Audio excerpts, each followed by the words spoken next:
Market visualization daily for June 4th, 2026. It's Ken at Tortoise Capital. We adjust the daily price, adjust.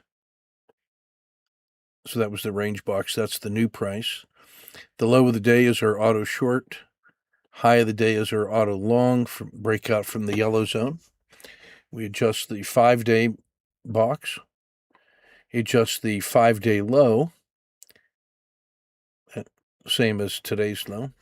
We're going to adjust the two PSAR stops. Those take their information from the 30 period and 10 period regression line. We're going to adjust the slope of the 30.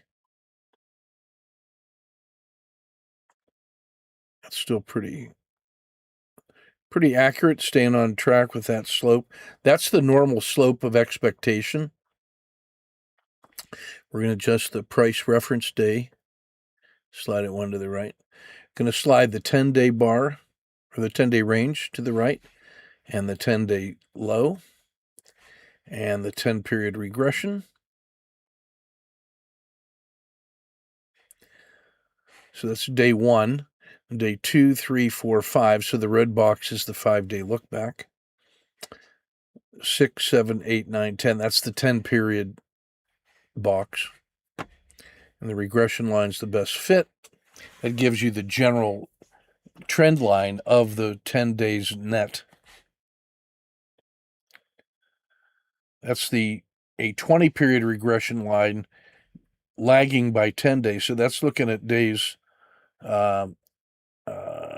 10 through 30.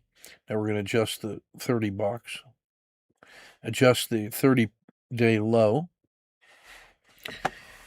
And that's what the daily market conditions for day bars looks like here.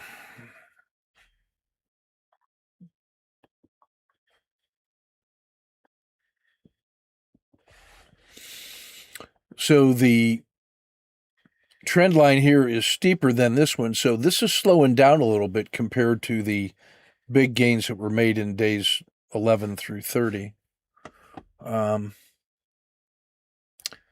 This is the 90-period regression, the 60 period, and then the 30 period is right here. This is when the 60 is up by the 30 and the 30 is rolling over, what it's telling you is that this is starting to lose steam compared to the gains that were made back in here, right?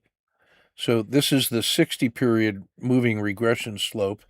So this move off of the bottom had a lot of energy, and so the 30 pulls away from the 60 right here. But now that's starting to lose some steam. This was steep. This was not as steep. This is even less steep. So it's still up, but it's starting to run out of energy. If that's leg 1 and leg 2, leg 3 has not gained as much as leg 2 did, which didn't gain as much as leg 1 did. So this is a move that is running out of steam. And now this is the 90-period regression line. Here's where the 60 exceeded the 90, and all of this is pulling away. But now you notice that the 60 is the highest, and this is starting to roll over. What that means is that there's a real good chance for this to continue to converge back towards the long-term stable upward trend, which in this case is marked off by the SMA 30. That's the reversion to the mean trade that is most unsurprising. Now, I want you to notice that that doesn't mean that price is going to immediately run back to the 30, but as this continues to lose steam, then the 30 simply catches up to it, and that's how you get a reversion to the mean. Not so much price failing back to the mean, but because it can't get any higher, the mean catches up to it. So it works kind of as a reversion to the mean. It's the mean reverting to the price, if you will. This pink box here is the 150-day look back, so we've got to adjust that 1 day over too. So now when we look at this, we can see the 150-day range goes from here all the way to the top. So we're very near the top of the 150-day box, as well as the 10 and the 30. So the index value of price within that range is high. All systems go.